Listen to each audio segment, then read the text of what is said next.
Tuan Haji Zainal selaku pengerusi Masjid Karyah Kampung Paya, sahabat saya, ramai ni sahabat-sahabat saya yang saya kenal ni, tak sampai nak sebut nama satu-satu. Tapi apa yang paling penting, orang yang mari kuliah malam ni handsome belaka. Alhamdulillah. Dan yang saya hormati staf kepimpinan Masjid Kampung Paya, pemimpin-pemimpin masyarakat, alim ulama, para ustaz, ustazah, dan semua yang hadir pada malam ni. Alhamdulillah. Tuan-tuan dan puan-puan, muslimin dan muslimat, malam ni kita bicara tentang ma'al hijrah. Ma'al bahasa Arab maknanya sama-sama, bersama-sama. Hijrah berpindah. Hanya Malaysia saja yang tetapkan perkataan ma'al.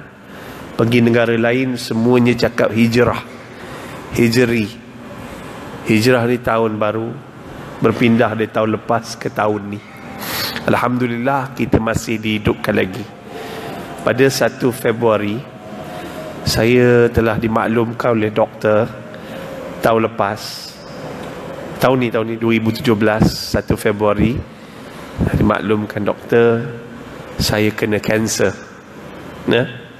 Dan hari yang sama juga anak Bazli, penyanyi nasyid UNIC tu pun sama.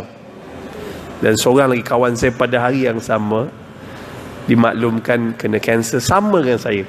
3 orang disahkan kanser hari yang sama, tarikh yang sama. Anak Bazli UNIC telah meninggal dunia. Dan seorang lagi kawan saya baru 2-3 hari lepas meninggal dunia, kanser yang sama dengan saya. Alhamdulillah Allah hidupkan saya lagi, dapat jumpa sahabat-sahabat semua. Mudah-mudahan pertemuan kita, perkumpulan kita pada malam ni bukan berakhir di sini. Mudah-mudahan Allah Ta'ala akan kumpulkan kita satu hari nanti di dalam syurga Allah Ta'ala. Amin, amin ya Allah. Terus lagi tuan-tuan dan perempuan, muslimin dan muslimat, ma'al bersama-sama.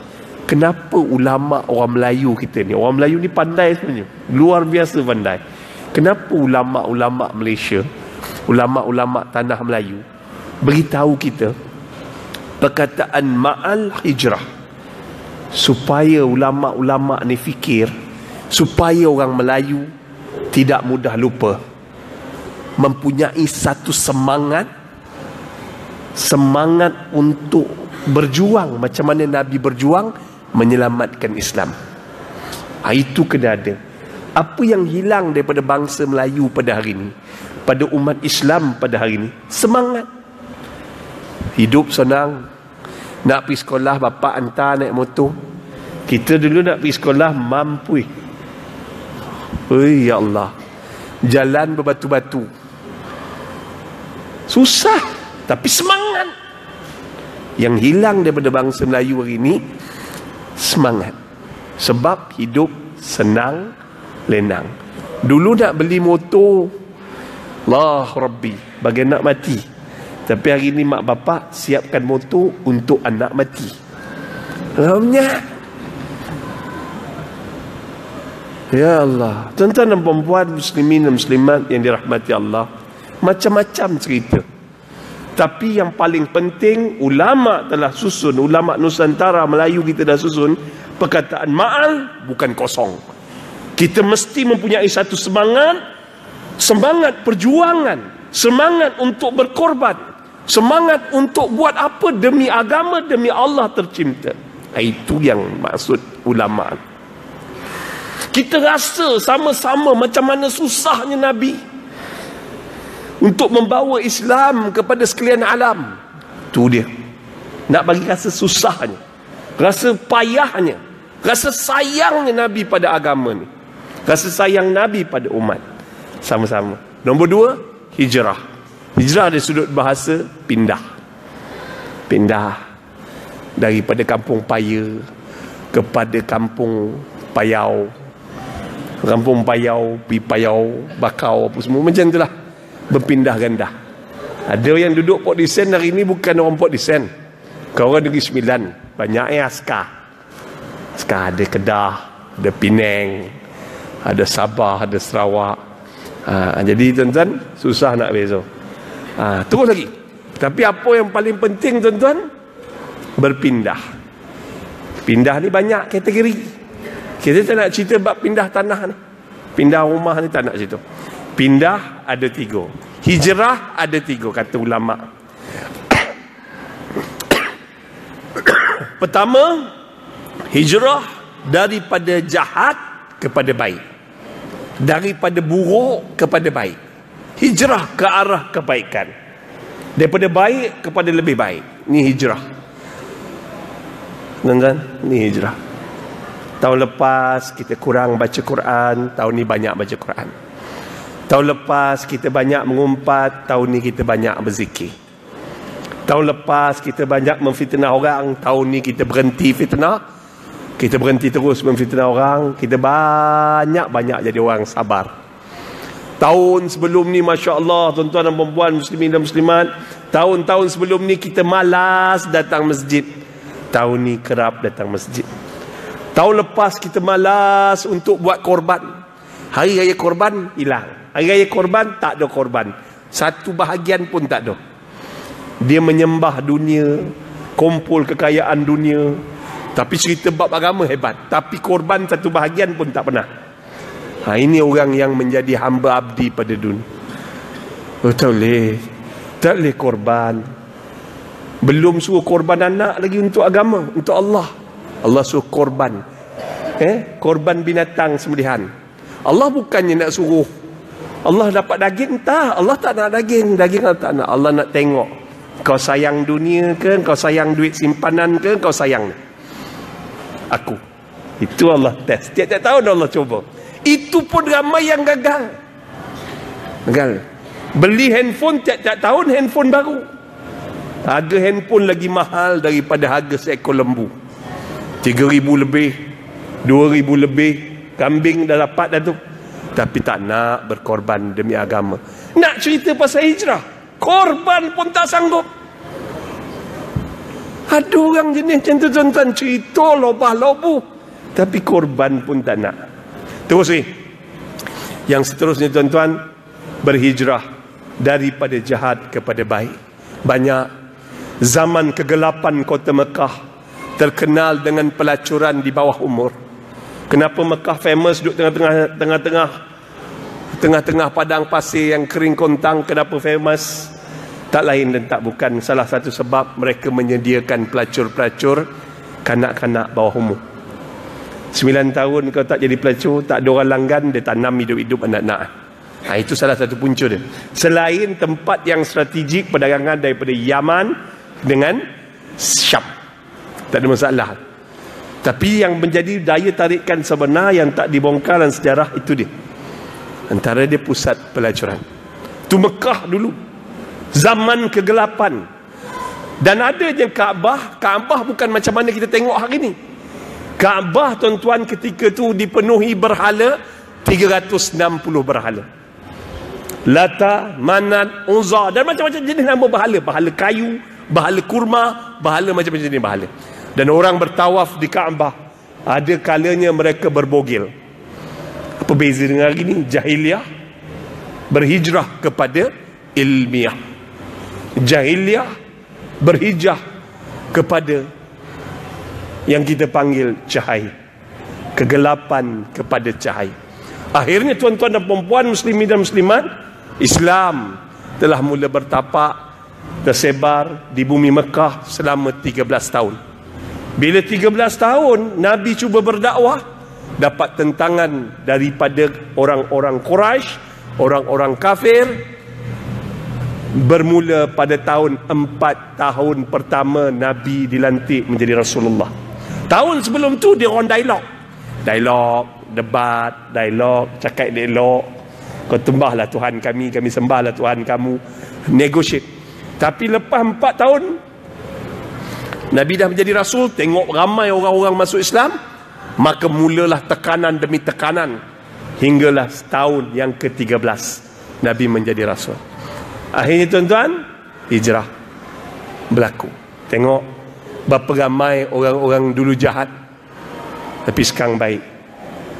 Artis, ramai artis. Siapa dia? Dulu orang panggil dia ahli setan, tapi hari ini Tuan Haji Azmil Mustafa yang mengumpat dia zaman dulu. Dia ni playboy, dia ni jahat, dia ni jahat. Apa perangai orang Melayu, orang Islam macam ni? Yang mengumpat dosa tak terampun lagi, selagi kita tidak minta ampun pada orang yang kita umpet. Orang buat maksiat, dia minta tolongan Allah, minta ampun dengan Allah, tiba-tiba Allah terima taubat dia, selesai.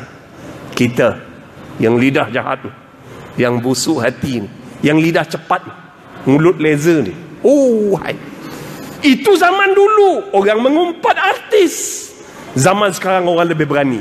Yang diumpatnya pengerusi masjid, yang dihentam, yang dicaci, yang dikatanya imam-imam, ustaz-ustaz. Ialah yang bagi contoh pun ustaz. Ustaz ni hentam, ustaz ni rompek, ustaz ni. Ustaz pun tak betul, dia mengumpet. Dia baca cerita hadis Bukhari, hadis sahih Muslim.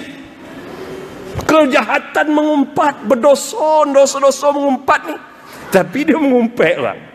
Yang lebih malang ada ustaz-ustaz pada hari ni, lebih berani mengumpat para ulama yang telah mati. Nak minta maaf macam mana? Mengumpat kata Imam Syafi'i, menurut Imam Syafi'i, mengatakan sesuatu yang benar dengan niat untuk memburukkan seseorang. Dia cakap benda betul, orang tu betul buat, tapi niat dia busuk hati dia nak memburukkan seseorang. Dan apa dia fitnah, mengatakan sesuatu yang dusta, yang direka-reka dengan niat untuk memburukkan seseorang. Tetapi kalau nak menyelamatkan seseorang, membetulkan seseorang, dan juga niat dia untuk menyelamatkan keadaan, hukumnya ulama kata harus menghampiri wajib. Dah berhentilah mengumpat. Orang yang mengumpat ni muflis di akhirat. Hijrah. Kita baru 3-4 tahun rapat dengan masjid, tapi sembahyang jemaah tu kadang-kadang tertinggal. Tuan-tuan, baru pencen, baru 4 tahun baru jumpa masjid ni. Sebelum ni lalu berum tak nampak masjid. Tapi tahun ni 4 tahun baru kenal masjid.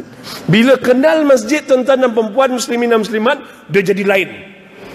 Dia je yang betul. Orang tengok orang lelelang, ya Allah, apa nak jadi dengan anak 9? Ya Allah, tengok dia ni, aku menyampah betul. Ya Allah, dia menyampah baru 4 tahun. Tuan-tuan dan perempuan, muslimin dan muslimat, dia kata orang tu, kata orang ni, macam dia tak ada salah. Dan 4 tahun ni, Masya Allah, dia beribadah hebat. Lepas tu dipanjangkan umur sampai 100 tahun, dia beribadah hebat. Tapi mulut dia jahat. Tiba-tiba, tuan-tuan, bila di akhirat nanti, lepas masyar, depan mizan, Allah tunjukkan pahala puasa dia. Ya Allah, pahala puasa banyak. Ditayangkan di hadapan dia pahala depan mizan ni, ditayangkan pahala haji, pahala umrah, pahala mengaji, pahala qiyamul lail, pahala banyak pahala dia. Dia kata seronok tengok pahala. Tiba-tiba sedikit demi sedikit pahalanya diangkat dan diletakkan di atas timbangan orang-orang yang dizalimi dengan lidah, orang yang diumpat, dizalimi dengan perbuatan, yang menipu perniagaan, menzalimi seseorang. Diangkat pahala tu, diangkat pahala ngaji, diangkat. Tiba-tiba inilah yang Nabi kata jadi orang yang muflis. Habis semua pahala, ditimbang di atas neraca orang yang kita umpat. Dah mulai malam ni, hijrahlah, pujuklah hati kita. Sudahlah, aku ni entah esok entah lusa pergi. Pujuk hati kita pelan-pelan. Dahlah, cukup dah, tak nak dah. Bila orang ajak mengumpet, tak apa. Tak apalah, ekor mengumpat teruskan. Mudah-mudahan ekor mati masa mengumpat. Tak ada tuan-tuan wujud tu. Kita berhenti azan tak? Terus tak izin terus Tuan-tuan dan perempuan muslimin dan muslimat yang dirahmati Allah, hijrah ni pertama. Bila terkawal lisan kita, bila terkawal lidah kita, hati kita akan menjadi lurus. Apa salah waktu mengumpat? Yang kita buat mengumpat atau lepas kita pegang tasbih tuan. Bila kawan-kawan ajak mengumpat, astaghfirullahalazim. Yo ko, betul ko. Astaghfirullahalazim, tak sangka. Terus lagi dia mengumpat, astaghfirullahalazim. Dan kita betulkan umpatan dia dengan kita menambah baik apa orang tu umpat. Aku memang menyampah tengok imam tu. Imam tu kalau dia nampak penceramah datang sembahyang isyak, dia baca surah Al-Baqarah. Nak tunjuklah konon dia hafiz. Tu mengumpet. Kan? Pujuk hati kita. Astaghfirullahalazim. Tapi imam tu rasa dia bukannya nak menunjuk. Kita natural kan. Rasanya dia bukan nak menunjuk. Dia memang kadang-kadang dia jadi datang syekh. Semangat dia nak baca Quran. Yelah, dia baca betul lah tu, sedap lah tu. Makmum tak ada yang lari. Nampak? Kita naturalkan dia. Aku rasa dia orang ni memang sakit hati dengan aku. Tak, bukan macam tu. Sebenarnya dia punya niat tu untuk bagi kawasan kubur tu seragam. Macam tu. Faham tak? Dia punya niat. Kita betulkan keadaan. Orang tu semayang atas kursi tak betul ni. Sebab aku tengok ustaz kat YouTube kata semayang atas kursi daripada berdiri terus duduk. Kita ada banyak pendapat. Raikan pendapat. Ada kaedah-kaedah dia. Kalau kadang-kadang orang yang kata, ya Allah tak betul semayang, tak. Dia ada banyak pendapat. Bila faham, ada ilmu, datang kuliah, bukan datang ceramah, datang kuliah maghrib, orang ngajar, berkitab, dia jumpa jawapan dia. Okay dah? Terus Yang kedua yang paling Nabi takut adalah hijrah daripada kebaikan kepada kejahatan. Ada orang dulu semayang saf sama dengan kita. Tapi bila mati isteri, kahwin seorang lagi, kahwin pula budak muda. Lama-lama tinggal. Daripada saf pertama sampai tak nampak muka. Dah tak nampak dah. Kahwin muda. Janda nak seorang kau, janda nak dua orang kau. Janda pula jual produk kecantikan. Cantik, duit pula berlambak. Bang tak payahlah pergi masjid, semayang kat rumah pun dapat pahala. Abang jadi imam. Lama-lama tinggal semayang. Ada jenis tu. Lama-lama tak semayang. Lama-lama jauh daripada masjid, jauh. Nah, akhirnya meninggal dunia. Ada orang dulu baik, ya Allah baik. Sebelum kahwin dia lah anak yang paling soleh. Lepas kahwin dia bertukar menjadi anak yang derhaka. Ada? Tak nak macam ni. Kerana tu Nabi amalkan doa, ada 3 doa. Ada 2 doa. Nabi paling banyak baca dalam hidup Nabi. Yang pertama Nabi baca, Rabbana atina fid dunya hasanah. Ni semua orang tahu doa. Yang kedua tuan-tuan, Nabi banyak baca doa, Ya muqallibal qulub, sabbit qalbi ala din. Wahai Tuhan yang membolak-balikkan hati, kekalkan hati atas agama ni. Kekalkanlah hati masa aku. Kal hati. Janganlah kau balik-balikkan hati aku. Kau tahu aku lemah iman. Kalau orang isap rokok, antara punca nak berhenti isap rokok, nak berhijrah berhenti isap rokok, dia ada petua. Petua dia iaitu guna cuka apple. Cuka apple. Ambil 2 sudu, kemam ataupun telan ataupun gagal. Kita tahu ni nak berhenti isap rokok ni 1439 ni nak berhenti isap rokok. Ni azam ku. Isap rokok, lepas habis isap rokok, ambil 2 sudu cuka apple, gagal, telan. Sepai isap rokok. Ataupun setengah cawan. Sebelum tidur, lepas makan malam, lepas isap rokok, ambil setengah cawan macam ni, setengah minum, gagal sikit, telan. Tapi syarat kena sejuk, kena simpan dalam peti ais, baru dia tak jadi gastrik. Boleh tapi lepas makan malam. Buat selama 3 minggu, insya-Allah bau asap rokok pun dia akan muntah dan dia akan berhenti pelan-pelan selepas tu. Dan doa yang ulama ajar tak lain dan tak bukan masa minum, sebelum minum, lepas minum, dan bila tergerak hati nak isap rokok, baca ya muqallibal qulub sabit qalbi ala dinik. Boleh baca seberapa banyak yang boleh, insya-Allah. Ustaz, saya dah dengar rancangan Tanyalah Ustaz. Saya dah bagi dah anak saya yang tingkatan 5 tu berhenti Ustaz isap rokok. Alhamdulillah. Saya dah bagi dah dekat anak saya dah tingkatan 1 tu yang isap rokok tu. Berhenti Ustaz. Tapi suami saya tak berhenti Ustaz. Makin kuat dia isap rokok, bukan setengah cawan, 1 botol dia minum. Tapi rokok bertambah-tambah 2-3 kotak tu hari. Kalau macam tu boleh try cuka getah. Kalau try cuka getah setakat ni tak ada yang tak berhenti tuan-tuan. Berhenti terus. Korek. Berbuih mulut dia. Yalah. Meninggal pula suamiku. Itu bergurau tuan-tuan. Pertama tuan-tuan, hijrah daripada jahat kepada baik. Yang kedua, hijrah daripada baik kepada jahat. Tak nak yang ni. Dan yang ketiga tuan-tuan dan perempuan, hijrah daripada hidup kepada mati. Mai kawan-kawan kita yang semayang sama-sama gitu, dah tak ada dah. Dah pergi dah. Saya beberapa tahun yang lepas, saya ceramah Maulid Rasul di Johor. Tengah-tengah ceramah macam ni ceramah, pengurusi majlis ni duduk depan saya macam tu. Dia pun cerita-cerita. Umur 50 tahun. Minggu depan anak nak kahwin. Minggu depan, hari Jumaat minggu depan nak kahwin. Muka seserilah bapak pengantin. Allah Rabbi. Saya pun cerita pasal Rasulullah.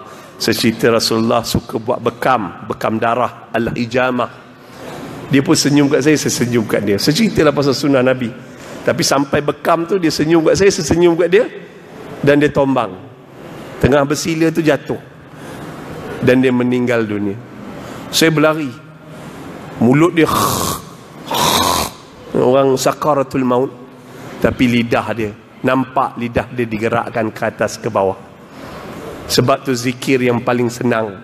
Tak ada dalam dunia Arab perkataan Arab yang mulut takkan tertutup, melainkan satu perkataan, la ilaha illallah. La ilaha illallah. Lidah aja bergerak, bibir tidak akan melekat, gigi tak akan berlaga. Sebab Allah tahu bila orang berada dalam keadaan sakaratul maut, memang kita bertarung dengan nafas ketika nyawa kita nak kena tarik. La ilaha illallah. Tuan-tuan jangan cakap orang yang mati jangan silap, dia sedang bergelut. La ilaha illallah. Man kana akhirul kalamihi la ilaha illallah dakhalal jannah. Siapa yang mati di akhir kalam dia sebut la ilaha illallah, masuk syurga Allah. Dah. Hari ni banyak. Kalau marah kanak, jangan sebut benda lain. La ilaha illallah budak ni. Kalau saya lempang mau kepala campak kat pidi. Dia nak marah boleh, tapi sebut la ilaha illallah. Ada pun orang marah anak dia. Bodoh punya anak. Apa cakap macam tu? Ada bapak marah anak, kepala bapak kau. Bapak pun anak pun ngau kepala. Bapak dia siapa? La ilaha illallah. Terus lagi. Habis bab pengajaran tu 3 tu semua orang tahu. Sekarang saya nak ubah. Kita balik sirah, balik pada ma'al. Rasulullah SAW berhijrah ketika usia Nabi Muhammad SAW berusia 53 tahun. Dalam Bukhari, Sahih Bukhari mengatakan Rasulullah SAW berhijrah waktu siang hari. Dalam kitab-kitab sirah, kebanyakannya tuan-tuan bercerita Nabi Muhammad SAW berhijrah pada waktu malam hari. Saya ambil edisi yang malam. Bukan saya menafikan hadis tersebut tuan-tuan, tapi Imam Bukhari kata hadis ini pada pendapat aku inilah yang paling sahih. Namun Imam Bukhari seorang yang alim dan mempunyai akhlak yang tinggi. Dia kata apa? Wallahu alam. Setiap kali dia lepas dia membaca hadis, hanya Allah Ta'ala saja yang maha mengetahui. Dia tak tahu, kita tak tahu. Cerita sebenar kita tak tahu. Kita tak ada zaman Nabi, masa Nabi berhijrah. Wallahu alam. Jadi cerita malam hari tuan-tuan, Nabi berhijrah, ataupun siang hari Nabi berhijrah. Pokok pangkal Nabi berhijrah. Nabi berhijrah atas 3 sebab. Pertama, perintah daripada Allah. Yang kedua, orang Quraisy telah bengang dan melakukan satu rancangan untuk membunuh Rasulullah SAW. Yang ketiga, tuan-tuan dan perempuan, kerana strategi dakwah Islamiah. Kadang-kadang kita mengalah. Kita mengalah. Kalah kan? Tak nak. Tak nak berdebat. Tak nak bergaduh. Tak nak. Kita mengalah. Seolah-olah kita akan kalah. Sebenarnya mengalah, berundur, bukan maknanya kalah. Tapi strategi. Dalam dunia persilatan, kalau kita nak bertompu, tengok orang tu besar begitu, kadang-kadang kita mengelak. Undur dulu. Atur langkah, pasang ke kuda, siap tangan, tumbuk ke dada. Meninggal dia. Kadang-kadang dia ada strategi. Nabi buat macam tu. Nabi berhijrah 53 tahun panjat Gua Sur. Saya bawa orang-orang muda yang biasa panjat Gunung Kinabalu apa semua pergi umrah. Dia kata, naik Gua Hira 45 minit. Kami buat setengah jam je Ustaz. Ada tak gunung yang lebih tinggi? Saya kata Gua Sur. Dia tengok belangut macam tu. Dalam bas tengok, tinggi Ustaz. Kami berapa, dia tanya berapa rekod orang naik atas. Saya kata 1 jam suku. Kami nak buat 45 minit. Dia orang pun berlari ni. Berlari naik ikut tangga. Sampai ke atas tuan-tuan 3 jam. Jangan cakap besar. Kalau niat umrah, jangan cakap besar. 3 orang 3 hari dalam King Abdul Aziz Hospital. Dehydrated, kekeringan, action sangat. Tuan-tuan dan puan, itu naik tangga. Tapi Nabi Muhammad SAW naik bukan jalan ada tangga. Tepi-tepi bongkah batu yang besar-besar, tepi-tepi bongkah batu di Gua Sur tu ada duri panjang macam ni, sejengkal. Kalau terkena kaki Rasulullah, luka.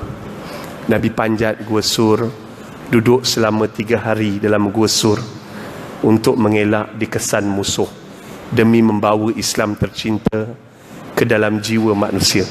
Tuan-tuan dan puan-puan, muslimin dan muslimat, selama 3 hari itu ada banyak peristiwa berlaku. Pertama tuan-tuan, Nabi Muhammad SAW berada dalam keadaan keletihan.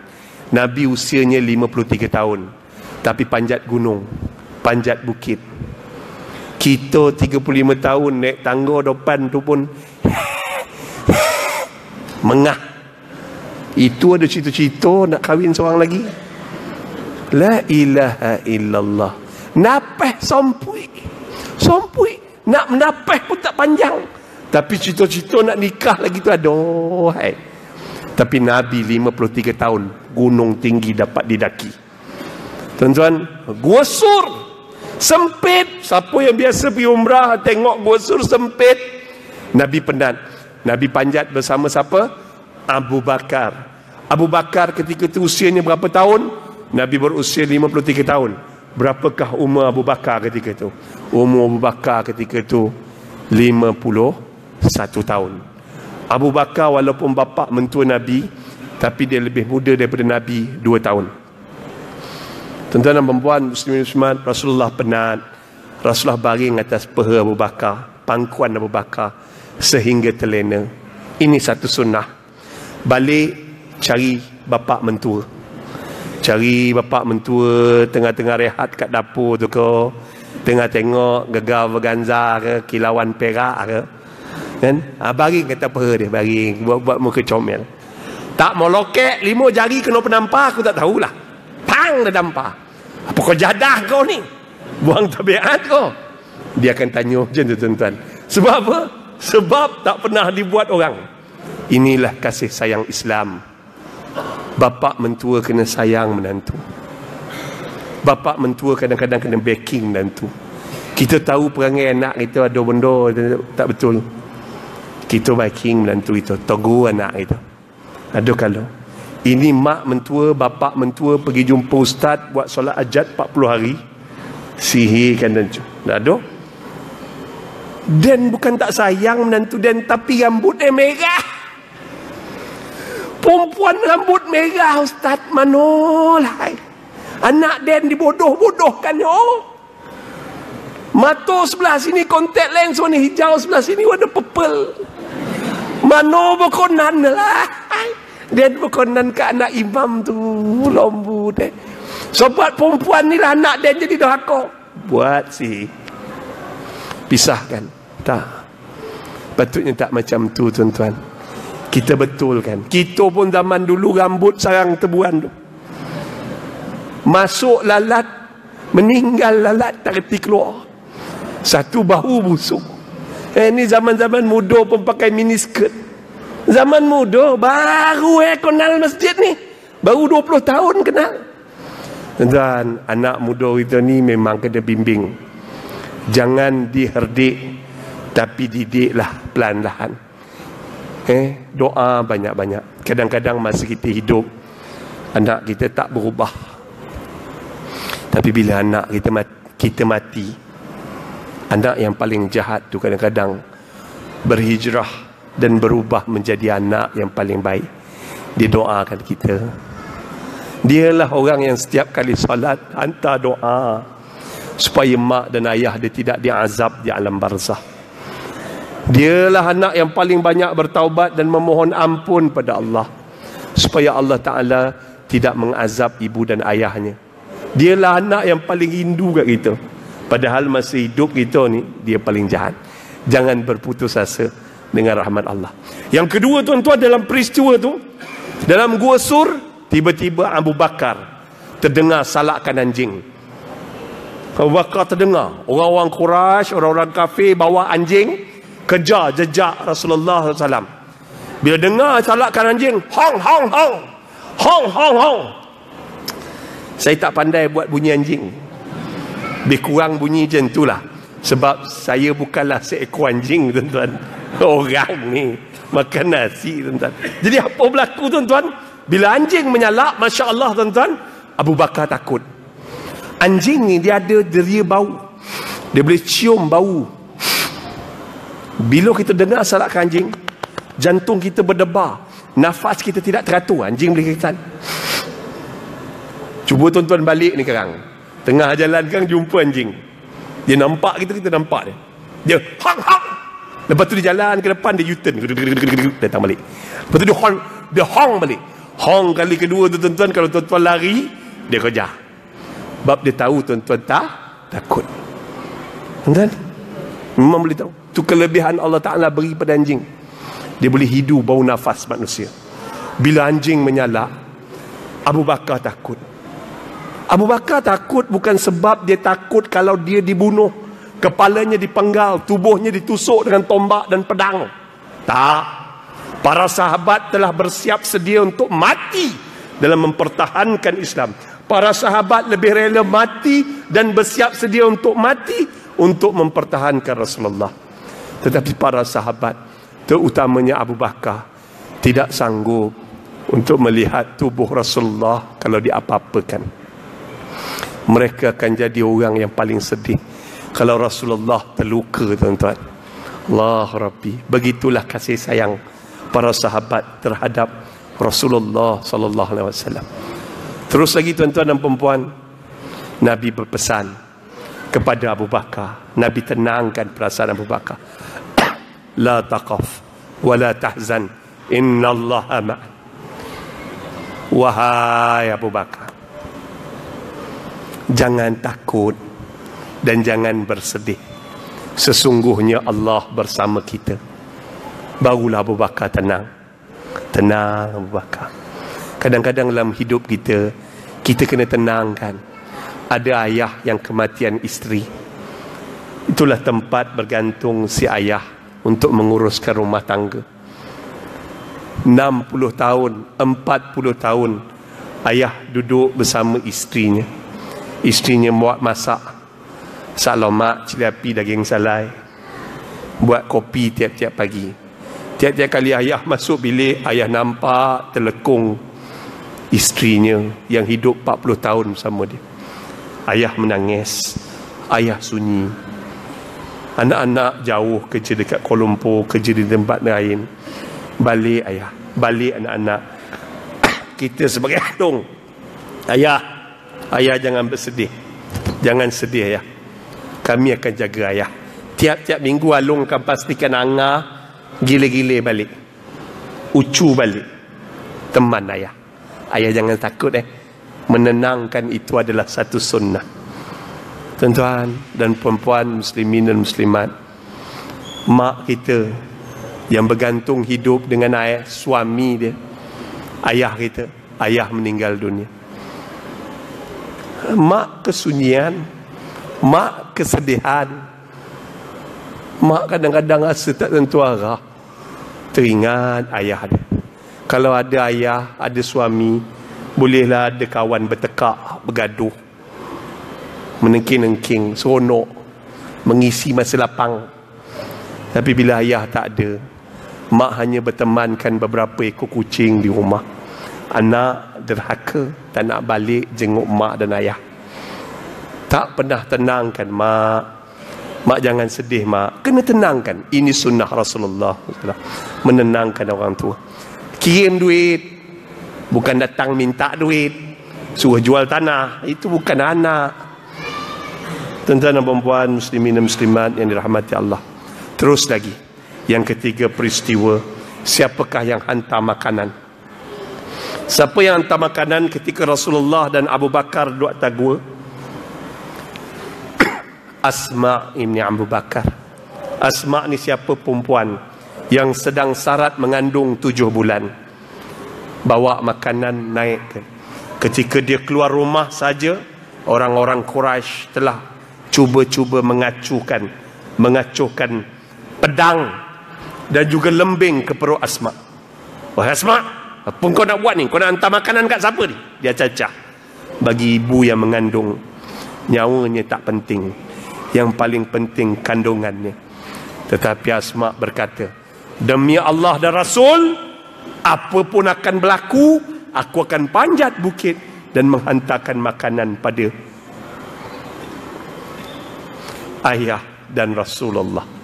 Itu pengorbanan orang perempuan mengandung. 7 bulan tuan-tuan, panjat bukit 1 jam setengah, katalah macam tu. Bertemu dengan susah dan payah, terik pada panas terik padang pasir. Itu seorang pengorbanan orang perempuan dalam peristiwa hijrah. Orang perempuan jangan ingat tak ada peranan dalam Islam. Ada peranan dia. Saya dengar tadi pengerusi cakap, Haji Zainal cakap, ada kuliah muslimat. Alhamdulillah, ada peranan. Mendidik wanita bermakna mendidik generasi. Mendidik orang perempuan bermakna mendidik keturunan kita. Itu dia penting tuan-tuan. Masya Allah. Perempuan peranan besar. Tu orang perempuan nama dia Asma. Allah Rabbi. Orang rumah kita macam mana?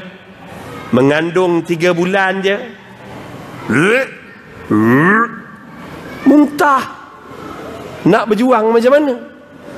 Masuk 4 bulan, nampak air muka kita, muntah.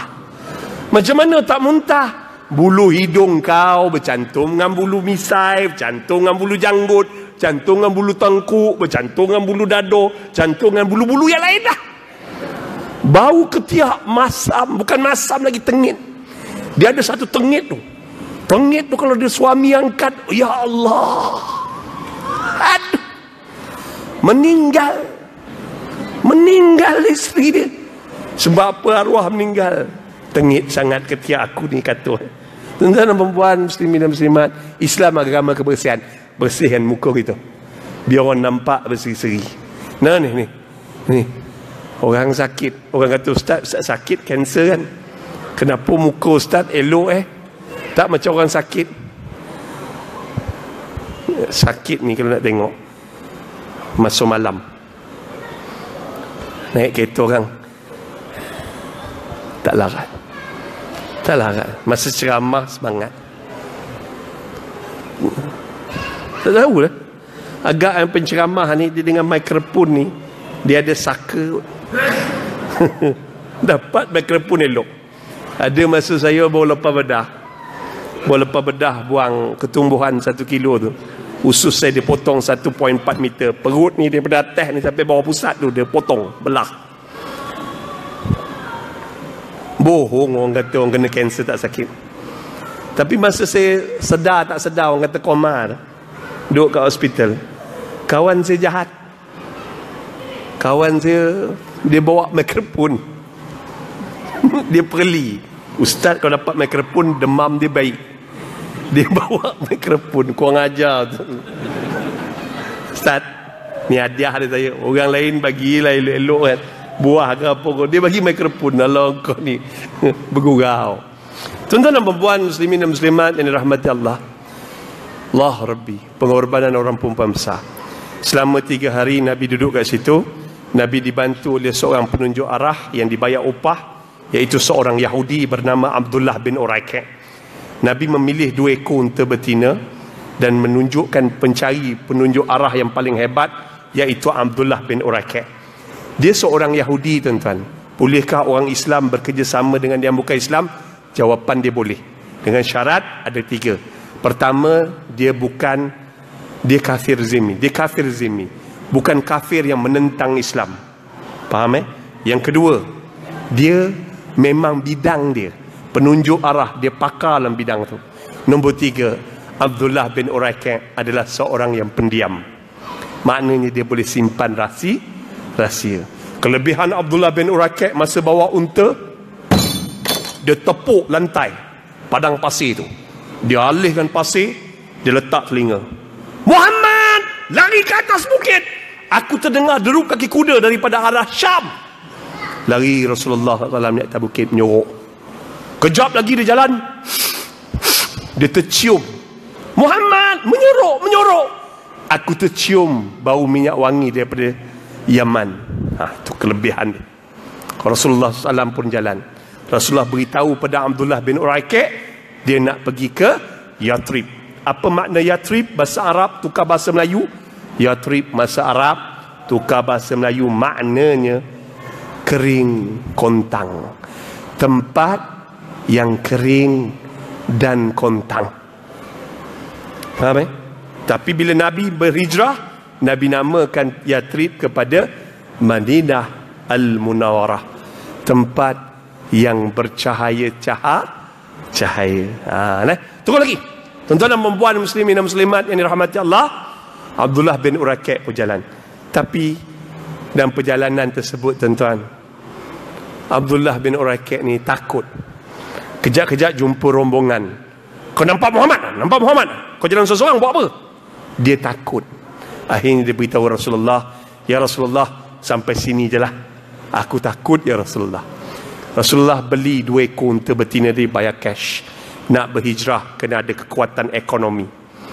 Nak berhijrah kena ada duit. Jangan ceritalah banyak sangat. Kalau duit tak ada, cerita lebah-lebuh. Tapi duit tak ada. Kita nak buat masjid, bagi sama-sama kita buat masjid. Tapi duit, macam mana duit macam mana? Minta derma kat orang ramai. Tuan-tuan dan puan-puan, hari ni kita nak buat masjid, marilah kita menyumbang ramai. Orang bagi RM1. Bukan ni 500 orang dengar, RM1 bagi. RM1. Ada yang bagi 10 sen, 1 sen banyak. Macam mana tuan-tuan? Kena ada kekuatan ekonomi baru jadi. Terus lagi tuan-tuan dan puan muslimin dan muslimat, Nabi beli 2 ekor unta betina, jalan sampai beberapa hari guna unta betina. Tuan-tuan tahu jarak dia berapa? 617. Dia kata 675. Ada kata 818 km. Jarak dia Port Dickson sampai ke Jitra Kedah. Lebih kurang macam itulah jarak. Wallahualam. Sebab Nabi tak ikut trek. Kalau Nabi ikut highway Madinah Mekah, naik bas 8 jam tuan-tuan. 8 jam naik bas. Tapi Nabi tak ikut tu. Nabi kejap naik atas bukit, kejap nyorok, kejap naik atas bukit. Jalan dia berliku-liku. Kalau orang tengok, kebanyakan pakar sirah bersetuju 600 lebih kilometer. Jauh tu, 53 tahun. Kita naik kereta pun kejap-kejap berhenti R&R, kencing. Lemah pun dikencing.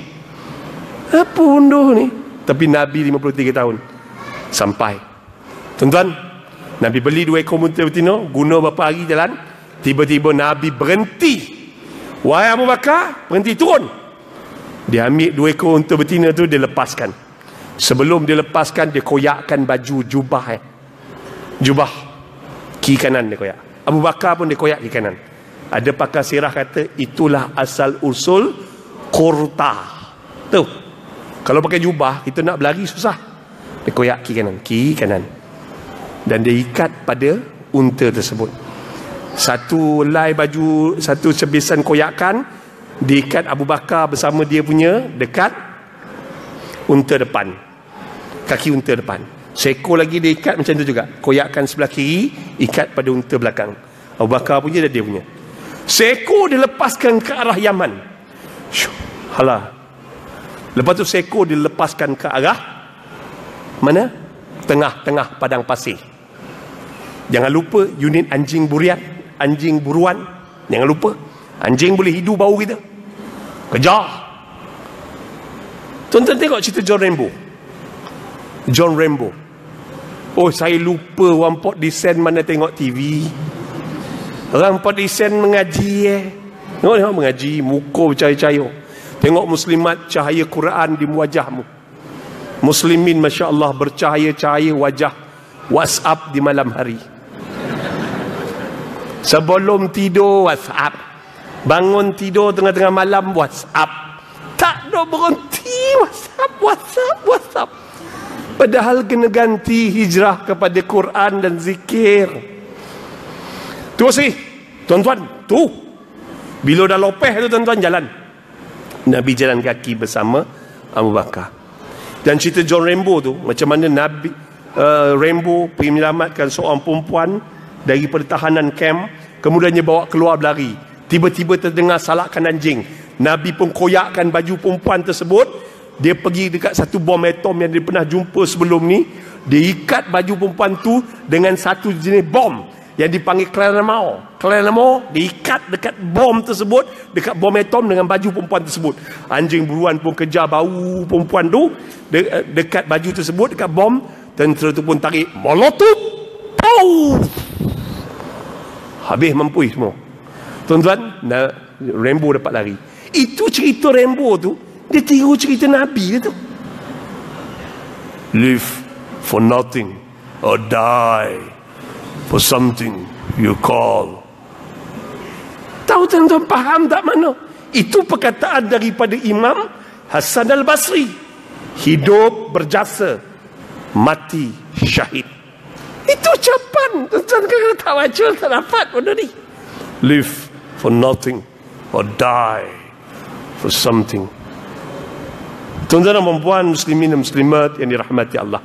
Terus lagi Nabi Muhammad SAW jalan kaki sampai satu hari Nabi tak pergi Yatrib, Nabi pergi Quba. Nabi berhijrah 28 Safar, Nabi sampai ke Quba 8 Rabiul Awal. Nabi masuk ke Madinah 12 Rabiul Awal. Nabi lahir 12 Rabiul Awal, Nabi wafat 12 Rabiul Awal, Nabi masuk Madinah 12 Rabiul Awal. Ada orang kata Nabi lahir 9 Rabiul Awal. Itu pendapat kecil. Tuan-tuan dan puan muslimin dan muslimat yang dirahmati Allah, terus Nabi nak menuju ke Quba. Nabi bawa Abu Bakar. Sebab Abu Bakar kata, aku dah tak larat ya Rasulullah. Jomlah. Tapi Rasulullah kata, ya Rasul, Abu Bakar cakap, ya Rasulullah, aku dah tak larat. Betul-betul tak larat. Maka Abu Bakar buat apa? Rasulullah buat apa? Rasulullah kelik Abu Bakar. Tahu kelik macam mana? Abu Bakar peluk Rasulullah dari belakang, pegang tengkuk Rasulullah. Rasulullah angkat kedua belah kaki Abu Bakar, kendong, kelek, jalan meredah padang pasir demi membawa Islam pada kita. Susahnya Nabi, tuan-tuan. Susahnya Nabi. Nabi bawa, siapa dia Abu Bakar? Bapa mentua. Siapakah Rasulullah? Menantu. Alangkah bertuahnya hidup kita kalau kita dapat menantu macam Rasulullah sallallahu alaihi wasallam. Dapat menantu yang akhlak baik, Bila kita sakit, dia yang dukung kita, bawa atas wheelchair. Dia pergi melancong, dia tak lupa mak dan ayah dia. Mak dan ayah mentua pun dia bawa sekali. InsyaAllah. Cantiknya Islam. Islam menantu kena hormat orang tua. Mak mentua dan orang bapa mentua kena lebih kita hormat daripada mak ayah kita sendiri. Sebab mak ayah kita dah lama kita hidup dengan dia, kita boleh tackle balik. Tuan-tuan, inilah akhlak Islam yang makin lama makin hilang di kalangan kekeluargaan Islam pada hari ini. Terus lagi tuan-tuan dan perempuan, saya cerita macam ni tuan-tuan. Siapa yang ada mak dan ayah, tolonglah berbakti pada mak dan ayah sementara mereka masih hidup. Nabi cakap 3 kecelakaan, dan Nabi pernah mengaminkan bila malaikat cakap 3 kecelakaan ni. Pertama, celakalah orang-orang yang ada ibu dan ayah tetapi tidak menjadikan ibu dan ayahnya faktor dia ke syurga. Yang kedua tuan-tuan dan perempuan, celakalah orang-orang yang bila mendengar namaku disebut tetapi tidak berselawat ke atas aku. Yang ketiga, celakalah orang-orang yang didatangi Ramadan, dia meninggalkan Ramadan begitu saja dengan sia-sia. Ini 3 kecelakaan. Jadi tuan-tuan dan perempuan, saya cerita bab ni dekat Kuala Lumpur, di sebuah masjid di Kuala Lumpur. Siapa yang ada mak dan ayah dapat berbakti pada mak dan ayah. Seronok tuan-tuan. Nak pula sebelum mak dan ayah kita meninggal dunia. Kalau bapa sakit, dukunglah bapa, mandikanlah ayah. Kalau ibu sakit, mandikanlah ibu. Cubalah dapat benda ni. Berbaktilah pada mak dan ayah. Ada mak dan ayah sedang sakit di rumah, pandang atap, siling, pandang dinding. Mak dan ayah kita dah tua. Berapa kali mak dan ayah kita dukung kita waktu kecil, dan berapa kali kita dapat dukung mak dan ayah kita ketika mak dan ayah kita memerlukan kita di saat mereka menderita sakit waktu tua. Allahu Rabbi. Tiba-tiba ada seorang orang kaya datang jumpa saya. Assalamualaikum Ustaz. Waalaikumsalam. Terima kasih Ustaz. Ustaz pesan macam ni. Saya teringat ayah saya dekat kampung 7 tahun lumpuh. Saya janji malam ni Ustaz, saya akan berbakti pada ayah saya. Saya kena balik Ustaz. Saya balik malam ni juga kampung saya. Dia sampai dekat nak lewat malam. Dah sampai tengah-tengah malam tuan-tuan. Dia tengok bilik ayah dia. Ayah dia sedang tidur dalam bilik berhawa dingin. Dia orang kaya. Dia ada nurse yang jaga hari-hari. Tengok ayah dia tidur lena. Dia cium dahi ayah dia. Bau bilik ayah dia berbau wangi. Lepas tu dia keluar. Besok pagi solat subuh, dia solat subuh berjemaah di masjid. Lepas solat subuh, dia baca dekat masjid, dekat whiteboard ada orang buat ceramah Ma'al Hijrah malam tu. Dia pun balik jumpa ayah dia. Dia sembang ayah dia. Ayah, malam ni ada ceramah Ma'al Hijrah. Ayah nak pergi tak kat masjid? Apa jawapan ayah dia? Along kenal ayah kan? Ayah kan orang masjid. Along, ayah rindukan masjid. Along, ayah rindukan kawan-kawan ayah di masjid. Long, ayah dah bosan tengok dinding, tengok bilik ni. Long pun menangis. Dia kata, ya, ayah nak pergi tak? Nak, ayah nak pergi. Along bawa ke ayah. Yelah ya. Habis petang karang, dalam pukul 6, dia pun pergi tengok ayah dia. Cita-cita dia nak dukung ayah dia. Dan ketika inilah bermula episod. Dia masukkan tengkuk, tangan dia bawah tengkuk ayah dia. Dia pun nak dukung ayah dia. Dia pun angkat ayah dia. Masa dia angkat ayah dia menjerit, Allahu Akbar, sakitnya long.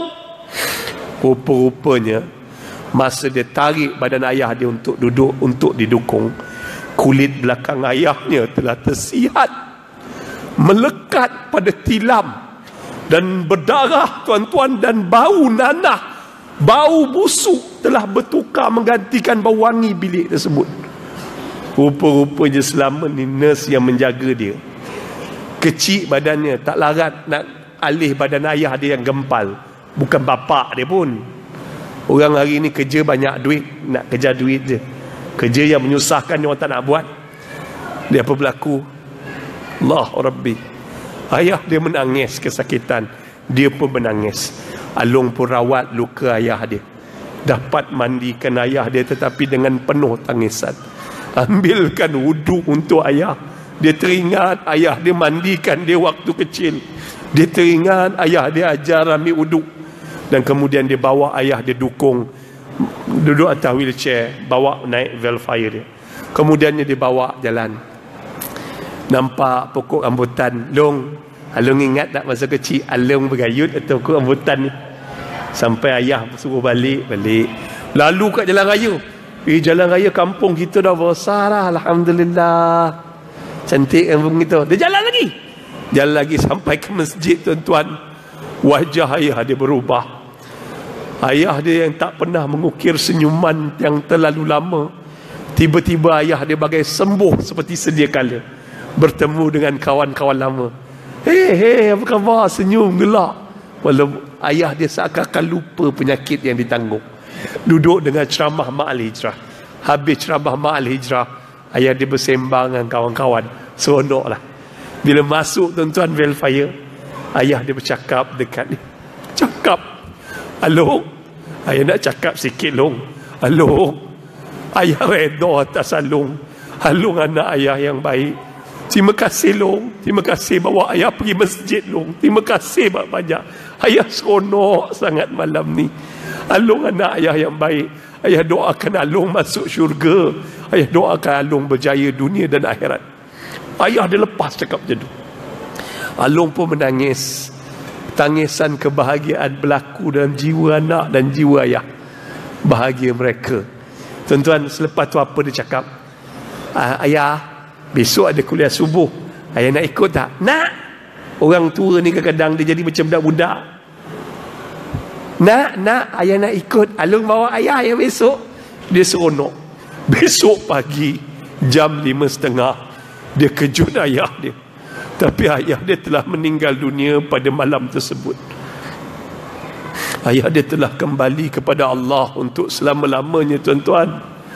Ayah dia telah berhijrah daripada alam nyata yang penuh seksa kepada alam barzah yang mungkin bahagia. Sebab, tuan-tuan, dia kejut ayah dia berkali-kali, tapi ayah dia tak bangun. Dia dah tahu ayah dia meninggal dunia. Dia dah cek nadi, tapi dia kata, ayah bangunlah, ayah. Along tak puas lagi berbakti pada ayah. Ayah bangunlah, ayah. Penyesalan itu masih ada. Dia pun telefon saya, tapi saya tak faham apa dia cakap, sebab dia cakap dengan penuh tangisan. Dan lepas dia uruskan jenazah ayah dia, dia tangkap gambar ayah dia. Saya tengok gambar ayah dia senyum. Sebab dapat anak yang soleh, dapat anak yang menghiburkan hati mak dan ayah. Inilah contoh yang semakin hilang dalam umat Islam. Tuan-tuan dan puan-puan, muslimin dan muslimat, alangkah bertuahnya kalau kita mendapat anak-anak yang soleh. Hijrahlah anak-anak yang derhaka. Hijrahlah anak-anak yang terlupa kepada anak yang taat pada Allah dan patuh pada ibu bapa, dan dapat berbakti pada ibu dan ayah. Ini penting. Macam mana Rasulullah SAW buat. Tuan-tuan dan puan-puan, mudah-mudahan anak-anak kita jadi anak-anak yang soleh. Kita pun jadi anak yang soleh pada ibu dan ayah kita. Terus berlaku lagi. Ketika Abu Bakar dikelek oleh Rasulullah SAW, tiba-tiba terdengar derup kaki kuda. Derup kaki kuda, hengekkan kuda. Bila Abu Bakar pandang ke belakang, di atas banjaran yang tinggi nampak kuda hitam, di dadanya berwarna putih. Kuda tu memakai topeng hitam, dan seorang yang duduk atas kuda tu memakai pakaian serba hitam. Kuda tu memecut ke arah bawah, menghampiri Rasulullah dan Abu Bakar. Abu Bakar menjerit, wahai Muhammad, lari. Itu Surakah, pembunuh upahan. Surakah makin hampir. Beza Surakah berbanding dengan yang lain, Surakah adalah pembunuh upahan yang paling kejam, dan yang paling mahal. Dia tidak seperti tentera-tentera kafir Quraisy yang lain. Dia memburu berjemaah tapi surakah seorang diri. Kudanya yang tinggi memanjat banjaran yang tinggi. Di atas banjaran gunung dan ganang tu dia turun ke bawah. Dia jenguk ke lembah dan dia nampak Abu Bakar bersama, dia pecut kuda dia. Seketika kudanya menghampiri Rasulullah, pedang telah dihunus, lagi sikit nak hayun memenggal kepala Rasulullah. Bantuan Allah turun. Kaki kuda Surakah terpijak seketul batu. Terhumbanlah Surakah, terpelantinglah kuda. Tetapi Surakah bingkas bangun, ambil pedang dia, berlari ke arah Rasulullah. Lagi sikit nak hayun kepada kepala Rasulullah. Bantuan Allah turun. Kedua belah buku lali Surakah dijelus dengan pasir jelus. Makin Surakah meronta, makin pantas pasir jelus sampai ke paras dada. Dalam keadaan yang genting itu, Masya Allah tuan-tuan, satu lagi keajaiban berlaku. Rasulullah dan Abu Bakar dah lari jauh, tapi Rasulullah berpatah balik. Sambil berlari, Rasulullah patah balik ke arah Surakah dan membuka serbannya. Dan dia baling ke arah Surakah sambil menerap, nak tarik Surakah keluar daripada pasir jelus. Abu Bakar pun berlari.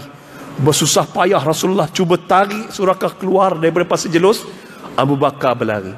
Belum pernah dalam sejarah hidup Abu Bakar memarahi Rasulullah. Ini kali pertama. Wahai Muhammad, kegilaan apakah ini?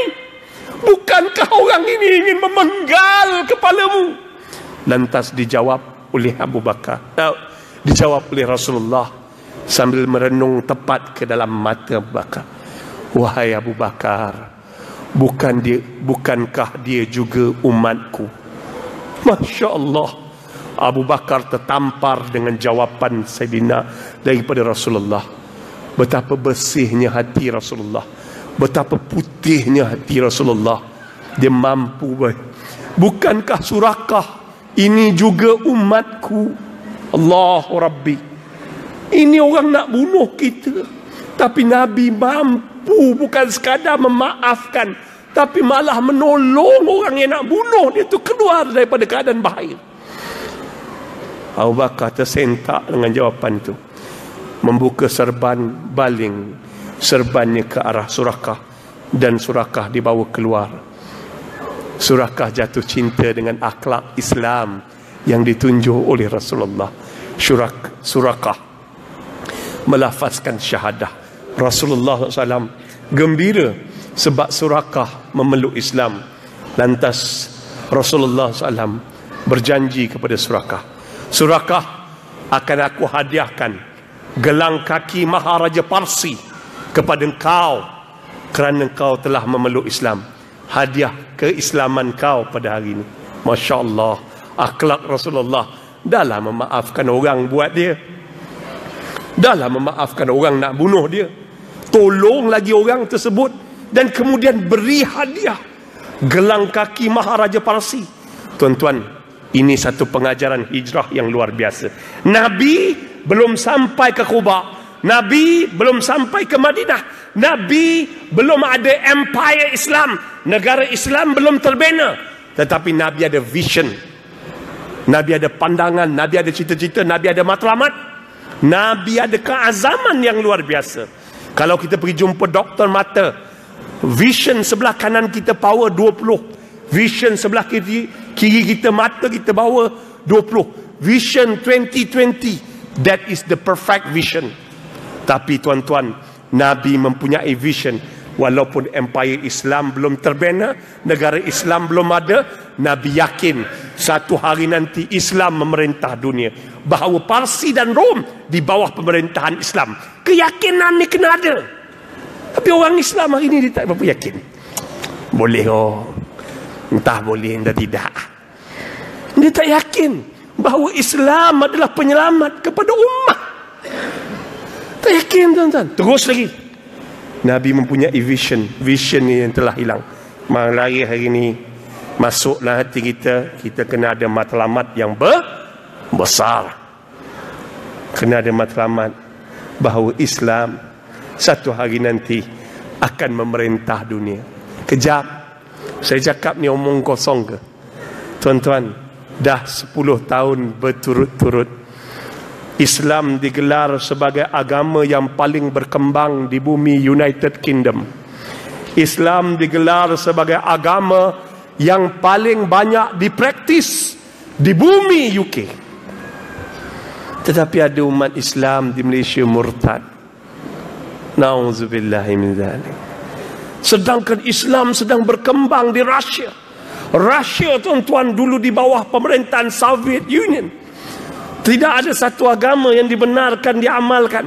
Tetapi Islam pada hari ini hampir setiap tahun lebih kurang 2 juta orang Rusia, baik tentera saja jumlah dia dah hampir 500,000, tuan-tuan, memeluk Islam. Allahu Rabbi. Tak payah cerita lagi Jepun. Jumlah dulu Yakuza, sekarang telah mendapat hidayah dan memeluk Islam. Ramai, tuan-tuan. Islam akan memerintah dunia. Bayangkan di United Kingdom, antara dikatakan manusia terpintar dan tersmart dalam dunia, memeluk Islam. Jepun, manusia yang paling banyak bersemangat tinggi, dan kemudiannya mereka mempunyai teknologi dan mereka juga mempunyai disiplin Islam. Bak kata Said Kutub, aku pergi ke timur, aku melihat orang beriman tanpa mengamalkan Islam. Aku pergi ke barat, aku melihat orang yang tidak beriman tetapi mengamalkan Islam. Itu yang berlaku, tuan-tuan. Hijrah. Kita dah beriman, kita amalkan Islam. Jangan ada tandas-tandas masjid yang kotor. Saya pergi masjid, tuan-tuan, naik motor. Hari ini saya diiringi oleh grup motor Sifu Bikers. Ada Melayu, ada Cina, ikut dengar ceramah malam ni. Ada seorang, alhamdulillah, dan dia bukan Islam, tapi dia nak dengar ceramah malam ni. Datang grup motor ni. Kejap lagi PD Bikers bawah Pak Amin akan jumpa kita kat sini. Nak dengar ceramah Mak Hijrah. Malu orang Kampung Paya tak datang. Orang KL, orang Seremban, orang Port Dickson datang. Tuan-tuan dan perempuan, muslimin dan muslimat, apa berlaku? Perkara yang penting, saya tahu besok kerja. Duduk dulu. Siapa balik rumah masa saya ceramah, kena panah peti. Gurau. Alah, balik rumah bukannya tidur, dalam ceramah tidur. Balik rumah melangut tengok TV. Bukan aku tak tahu perangai korang. Poi sampai pukul 2 pagi. Dah terus patah balik. Masya Allah, tuan-tuan. Allah Rabbi. Saya pergi tandas, nak salin baju. Kita naik motor besar pergi ceramah kat sebuah negeri. Masjid dia ada 2 juta lebih, sorry. Tiap-tiap minggu kutipan derma 600 hingga 3,000 hari Jumaat. Tiba-tiba saya nak tukar baju, saya perut sakit. Kena tukar baju dulu, kejap lagi nak ceramah. Masuk tandas. Tandas masjid. Masjid harga 2,5 juta. Masuk tandas masjid. Penyelak pintu tandas pun tak ada. Saya sakit perut. Daripada awal saya pegang sampai ke habis. Orang lalu je orang lalu Ada satu peristiwa, satu masjid ni pun macam itulah. Masa saya tengah qada hajat tu, pegang pintu, orang tu tolak. Saya dia tolak. Rupa-rupa dia pokak, tuan-tuan. Tolak. Dah berlawan, tolak. Orang nak buang air besar pun tak boleh konsentrate. Terganggu betul. Lepas tu dia berjaya tolak sampai habis. Cepat-cepat saya tarik seluar. Dia konal pula tu. Lah, ustaz. Aduh, saya kata nasib. Tuan-tuan bayanglah nasib saya tu. Mulai hari tu, saya ceramah mana-mana masjid, saya kata, orang masjid jangan sayang duit. Tandas ni saya belum masuk ni. Kalau saya jumpa satu tandas tak ada penyolak, kita pocat semua JK. Bukan, sorry. Kasar lah. Bukan kasar. Saya tak sihat, tuan-tuan. Orang kanser ni dia cepat marah. Saya minum dulu, tuan-tuan. Penat sikit. Bismillah.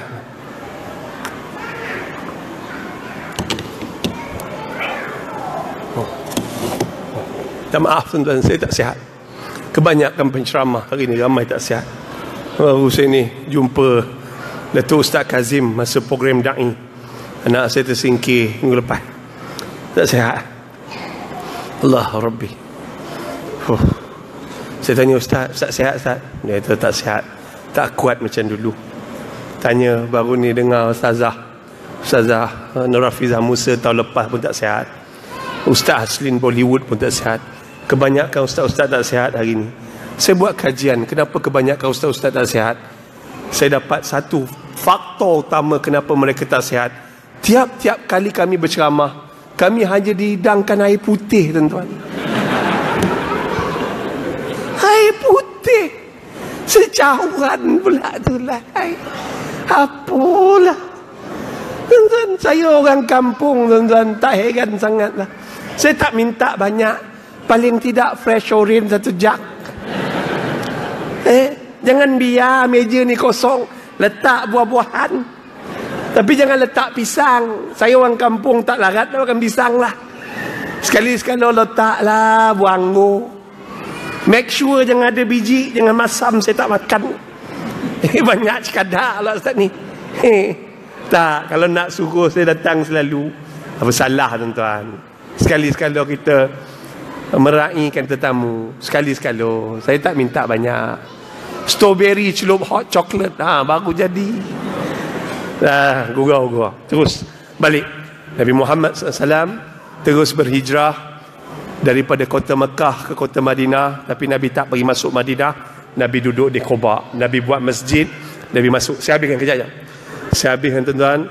Nabi masuk ke Madinah. Hari pertama Nabi masuk ke Madinah, Nabi pun berucap beramai-ramai. Bila Nabi berucap, ada seorang pendeta ataupun orang yang mengamalkan agama Yahudi. Dia ni pakar rujukan Yahudi. Dia pakar ilmu Yahudi. Kitab Yahudi ni dia dalam tangan dia lah, dalam akal. Namanya Salman bin Abdullah. Salman bin Abdullah ni dia nampak muka Rasulullah SAW. Dia kata, aku tak nampak di mukanya penipu. Aku nampak dia ni betul Nabi. Dan bila dia berucap, ada 2 riwayat. Tirmizi cakap lain, yang ni cakap lain, tapi lebih kurang sama. Tapi dua-dua hadis sahih. Ada yang kata ghaib. Tuan-tuan dan perempuan muslimin dan muslimat, kejap.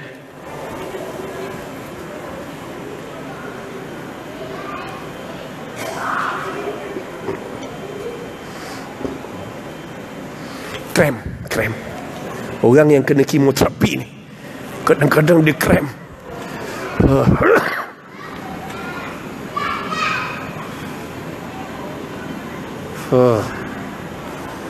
Ada.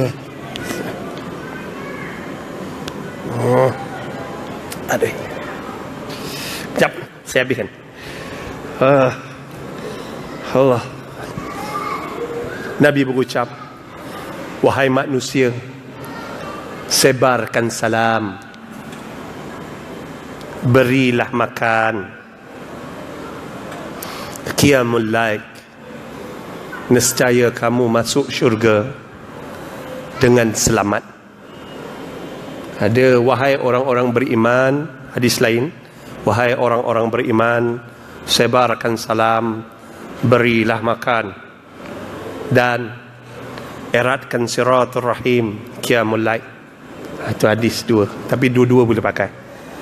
Tapi intipati dia sama. Pertama, sebarkan salam. Hari ni, mulai hari ni tuan-tuan, beri salam. Assalamualaikum, Assalamualaikum, Assalamualaikum. Wajib bagi jawab salam. Waalaikumsalam. Apa maknanya? Apa maksud Nabi kata sebarkan salam? Makna Nabi lebih besar daripada sebarkan salam. Show to the world Islam is love for religion. Tunjuk pada dunia Islam agama kasih sayang. Ni yang hilang daripada Islam.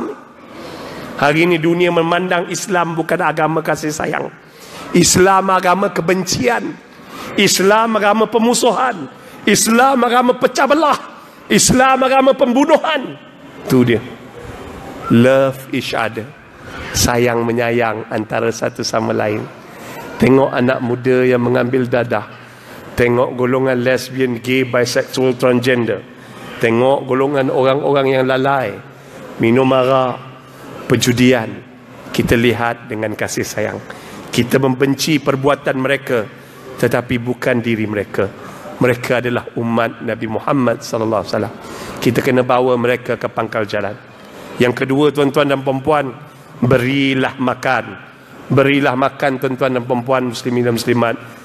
Saya, orang tengok kadang gemuk, kadang kurus.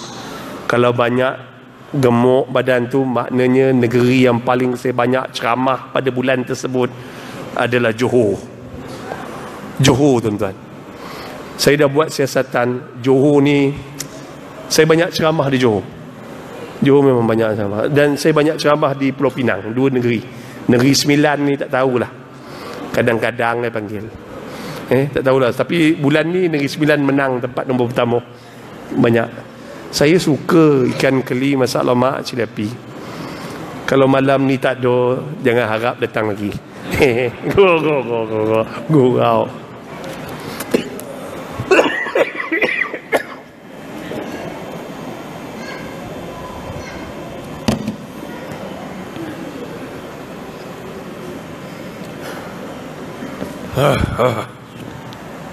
Terus berilah makan. Saya dapati bahawa bangsa Johor adalah bangsa yang paling berani dalam dunia. Bukan dalam negara Malaysia. Bangsa Johor adalah bangsa yang paling berani dalam dunia. Saya tak tahu. Tuan-tuan tengoklah Sultan Johor. Tuan-tuan tengok ucapan Tengku Mahkota Johor. Berani, tuan-tuan. Orang-orang Johor kebanyakannya berani dan digelar bangsa yang paling berani dalam dunia. Saya bawa balik ceramah Batu Pahat. Apa saja program di Johor, tuan-tuan, ceramah Maulid Rasul, Nima Al-Hijrah, makanan mereka adalah nasi berani. Macam mana rakyat dia tak berani? Rakyat Johor semua berani, tuan-tuan, jangan main. Berani. Tapi jangan salah makan. Makan nasi berani boleh, jangan makan nasi berani gam. Nanti kena gam. Tak ada cerita. Tak, tuan-tuan dan perempuan, bagi makan. Nabi kata beri makan ni bukan sekadar bagi makan. Maksud Nabi, show to the world Islam is help each other religion. Islam adalah agama yang tolong menolong. Suka tolong orang. Orang susah tolong, orang senang tolong. Tak kira dia orang Islam ataupun bukan Islam, mesti tolong menolong. Tetapi hari ini bukan tolong menolong. Agama peperangan, agama Islam. Kalau Rasulullah SAW hidup, Rasulullah tengok ni tak betul ni, aku tak maksudkan macam ni, kenapa berperang? Bayangkan tindakan Arab Saudi menyerang, menjatuhkan bom-bom, menghantar jet-jet pejuang, menjatuhkan bom-bom di negeri Yaman. Sesama Islam, sesama bangsa Arab, satu agama. Dalam bulan Ramadan, ketika orang Yaman berpuasa dalam bulan Ramadan, Allah Rabbi, kenapa jet-jet pejuang itu yang membawa bom-bom dahsyat tu tidak dijatuhkan ke Myanmar? Ketika umat Islam Rohingya dibunuh setiap hari di Myanmar. Mana hati perut mereka, tuan-tuan? Dirogol, dibakar, masjid dibakar, harta dirampas, disembelih, dah mati dibakar mayat-mayat mereka. Mana negara Islam bantu? Alhamdulillah, Malaysia bantu, Malaysia bantah. Saya ada bekerja dengan satu NGO, MCCF. Kita dah mendesak kerajaan supaya menghantar pulang semua pekerja-pekerja Myanmar. Ambil pelarian Rohingya ni, dilatih bekerja, dilatih dengan budaya, dibagi untuk bekerja mengganti Myanmar yang pulang. Jangan ambil lah.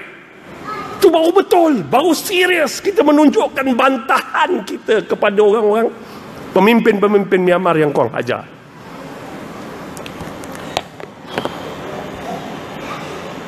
Sorry. Terus, tuan, saya minta maaf, emosi. Allah. Terus, Allahumma salli ala sayyidina Muhammad. Yang seterusnya, tuan-tuan, Nabi kata qiyamul lail, hijrahlah, esok lusa kita akan mati. Duit yang kita ada ni bukan duit kita. Duit yang kita sedekah pada tabung masjid, duit kita. Duit dalam bank bukan duit kita. Kita tak bawa mati duit, tapi sedekah jariah, sedekah pada mahat tafiz, sedekah pada masjid, sedekah pada orang-orang yang baik-baik. Duit tu jadi sedekah jariah. Duit kita ni silap jadi bergaduh anak beranak, rebut duit kita mati. Sedekah lah. Entah eh? Dengan lupa pula qiyamul lail. Nabi cakap, tak esok entah lusa kita meninggal dunia, tahun 1439 ni, qiyamul lail. Bangun malam solat, bangun malam solat, bangun malam solat. Saya dah dapat notis, kalau kita tak bayar bil elektrik, kita akan dapat notis pemotongan. Sekarang dengan sakit kanser ni, saya dah dapat notis pemotongan nyawa saya daripada Allah.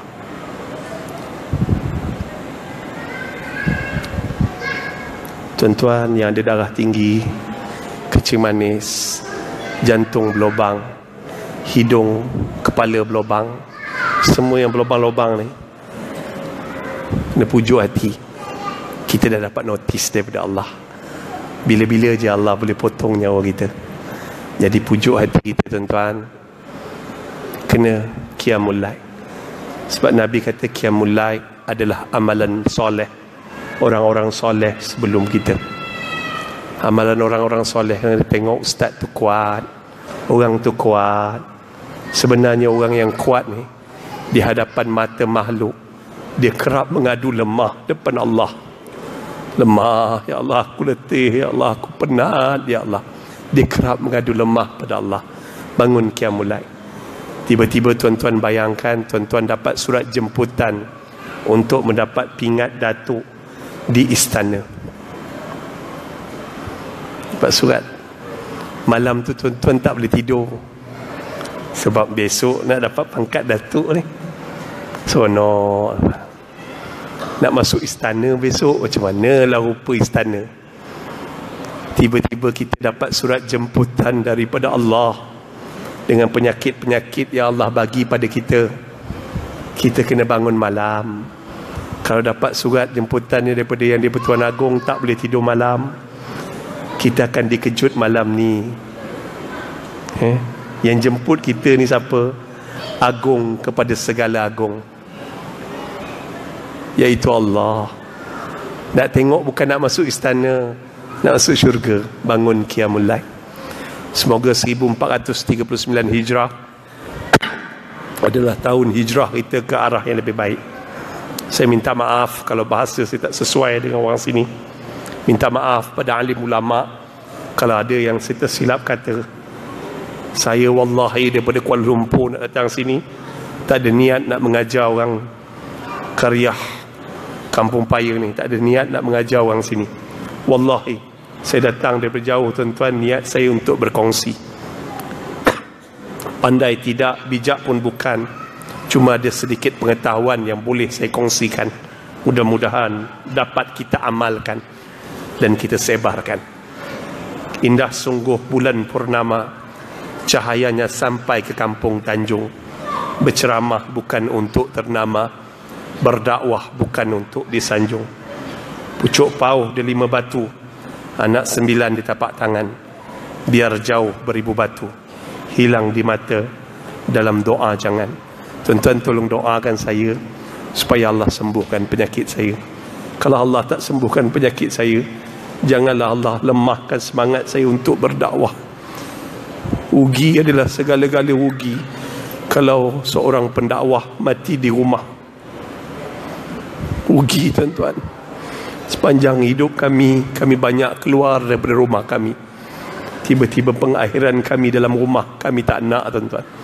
Doakan semua pendakwah mati dalam keadaan dia beribadah pada Allah, ataupun mati dalam rumah Allah ketika dia berdakwah. Amin ya rabbal alamin. Tuan-tuan, saya tutup dengan doa. Bismillahirrahmanirrahim. Alhamdulillahirabbil alamin. Wassalatu wassalamu ala asrafil anbiya Sayyidina Muhammad wa ala alihi washabbihi ajmain. Wahai Allah, wahai Tuhan yang menciptakan cinta, wahai Tuhan yang membisikkan rindu, jadikanlah cinta dan rindu kami hanya untuk-Mu ya Allah. Ya Allah, lembutkanlah hati kami semua hanya kepadamu ya Allah, sebagaimana Kau lembutkan besi kepada Nabi Daud alaihissalam. Ya Allah, sembuhkanlah penyakit kami semua ya Allah, sebagaimana Kau sembuhkan penyakit Nabi Ayub alaihissalam. Ya Allah, kurniakan kekayaan dan kejayaan kepada kami semua ya Allah, sebagaimana Kau kurniakan kekayaan dan kejayaan kepada Nabi Sulaiman alaihissalam. Ya Allah, kurniakan hati yang bersih, suci dan murni, dan akhlak terpuji, sebagaimana Kau kurniakan kepada Nabi Muhammad sallallahu alaihi wasallam. Ya Allah, ampunkan dosa kami pada ibu dan ayah kami ya Allah. Ampunkanlah dosa kami pada anak-anak kami ya Allah. Ampunkanlah dosa kami pada pasangan hidup kami ya Allah. Ya Allah, ampunkan dosa keluarga kami, maupun yang masih hidup ataupun yang telah mati, khasnya pada ibu dan ayah kami yang telah pergi ya Allah. Ya Allah, kalau hidup mereka penuh dengan dosa ya Allah, Kau ampunkanlah dosa mereka ya Allah. Hidup mereka susah di atas muka bumi ya Allah, jangan Kau azabkan mereka di alam barzah ya Allah. Ampunkanlah dosa mereka ya Allah.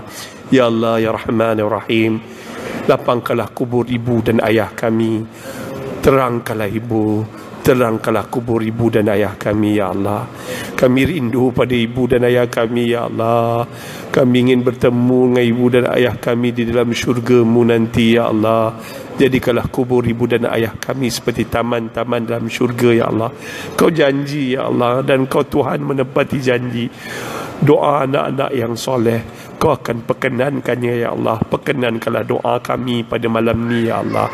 Ya Allah, jauhkanlah kami dari sifat munafik, fasik dan kufur. Jauhkanlah kami dari syirik dan murtad, bidah dan khurafat. Matikanlah kami dalam iman, dalam Islam, dalam kalimah la ilaha illallah, dan pilihlah kami syahid di jalan-Mu ya Allah. Ya Allah ya Rahman ya Rahim, berilah kami hati yang khusyuk, hati yang ikhlas dan tawaduk.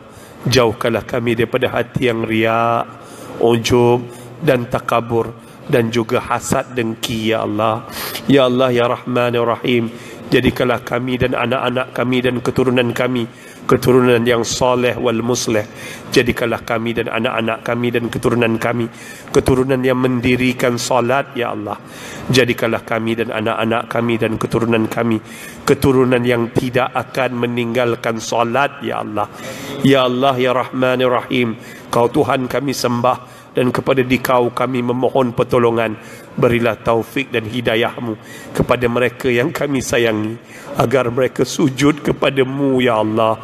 Berilah taufik dan hidayah-Mu ya Allah kepada mereka yang kami sayangi, agar mereka sujud dan memakmurkan rumah-rumah-Mu ya Allah. Ya Allah ya Rahman ya Rahim, jangan Kau balik-balikkan hati kami setelah Kau beri kemanisan iman ya Allah.